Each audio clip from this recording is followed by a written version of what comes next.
Okay, Nessa Archeron is my spirit animal. Well, her and that little cute dinosaur from Jurassic Park that like fans out and then like spews the poison. Those two mixed together are my spirit animal. Hello, welcome back to my channel. My name is Ashley and today I am doing a spoiler-free review of A Court of Silver Flames. This is an amazing book by Sarah J. Maas. It is the fifth book in the A Court of Thorns and Roses series. So we have A Court of Thorn and Roses, A Court of Mist and Fury, and A Court of Wings and Ruin. And then there's actually a novella, A Court of Frost and Starlight, which has the preview for this book in it. And then we have A Court of Silver Flames. So if you are new to the world of Sarah J. Maas and Faye, I suggest you start all the way at the beginning and read A Court of Silver Flames and actually turn this video off because everything should just be a surprise. But just let me tell you that I really recommend it. The second book, A Court of Mist and Fury, is like one of my favorite books. It's amazing. Just quickly, A Court of Thorns and Roses is like a take on Beauty and the Beast, but with Faye, and it's excellent. And then the series just gets bigger and bigger and involves wider world politics, and there's conflicts and romance. Sarah J. Maas writes very steamy romance scenes. I don't know if you've noticed, I've got my Faye hair going on today and my ethereal makeup. A Court of Silver Flames takes place after the war with King Hybern. So we've got kind of all the places in Pyrithon, this mythical land, are in rebuilding phase.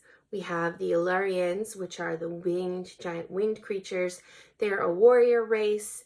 They tend to have sort of backward views about women, and they are ruled by the Night Court, which is headed by the High Lord Rhysand and his mate, High Lady Feyre, and they are the subjects of the first three books, as well as the novella. Now, A Court of Silver Flames focuses on Nesta Archeron, and I love Nesta. I said to my husband, Nesta is like self-hating, sarcastic. She hates the world. She hates herself. She's got a lot of inner demons and a lot of regrets. She feels like a failure for so many things that happened in the first three books. And so she's trying to drink herself into oblivion, read romance novels, and have sex with any guy she meets. So naturally, I said she's like a great character that I really liked. She's like honestly my favorite character because she's so real and relatable. She has problems. She has issues with people. She thinks so poorly of herself. She's so hard on herself and so down on herself, and I really related to that. I feel like there's so much about this book that is actually about personal transformation. You could see like these inner demons and this inner dark power that she has that she's always resisting throughout the book and not sure how to channel. Could be sort of a metaphor for depression or alcoholism, other types of addiction. She also is dealing with grief, the loss of a life she had when she was a human. She's now Fae, and she's also dealing with the loss of her father, which was very hard on her, and she blames herself for. She always takes everything on herself, and this is really a story about how through hard work, physical exercise, and working on yourself and trying to help other people, you can really grow as a person. You can overcome your personal demons and you can become your best self, a happier self.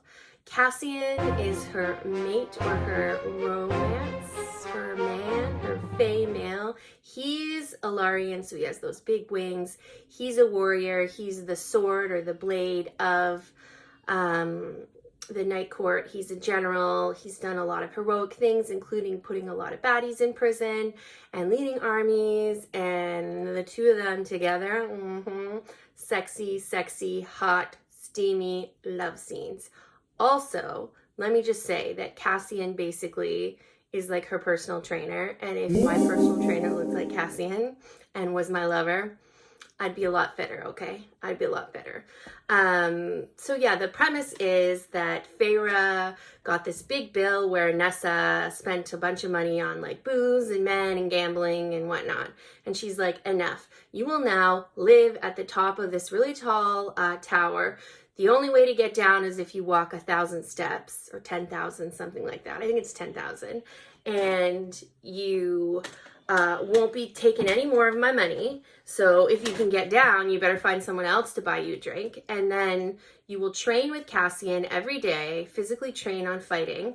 And then you also work in the library every day. And the house is a magical house, so it won't give her any alcohol. It will just give her food and water. And the house actually becomes a character, and it's quite a nice little relationship between Nesta and the house. So that's Nesta's sort of lot, and she has to deal with that. And she makes friends along the way. There's a very strong feminist element, an element of women who have been wronged and coming back from that, rebuilding oneself and finding inner and outer strength, taking care of oneself and not just relying on others to take care of us, becoming physically strong and mentally strong, and using different techniques, including things like meditation and physical exercise, as well as working out your relationships with other people. It's absolutely an amazing read. I highly, highly recommend that you check it out. It gets 2 big thumbs up from me. So pick that one up, and I'm going to definitely do more videos on this. I want to have a spoiler-filled like analysis video. I just love Nesta. I'm thinking about possibly doing a video where I talk about what actors I would cast to be each of the parts. My fingers are very sore. So let me know if you'd like that in the comments. Let me know if you're going to pick this book up. If you've already read some of the Court of Thorn and Roses, let me know who your favorite couple is or character. In the meantime, this is Ashley saying goodbye. Thank you so much for being here and for watching, and please subscribe to my channel. I would really, really appreciate it. I've been working really, really hard to bring you amazing content, and I want to keep doing that. So please hit that subscribe button. In the meantime, I'm going to put up some videos that I think you should check out. Have a great day. This is Ashley saying goodbye.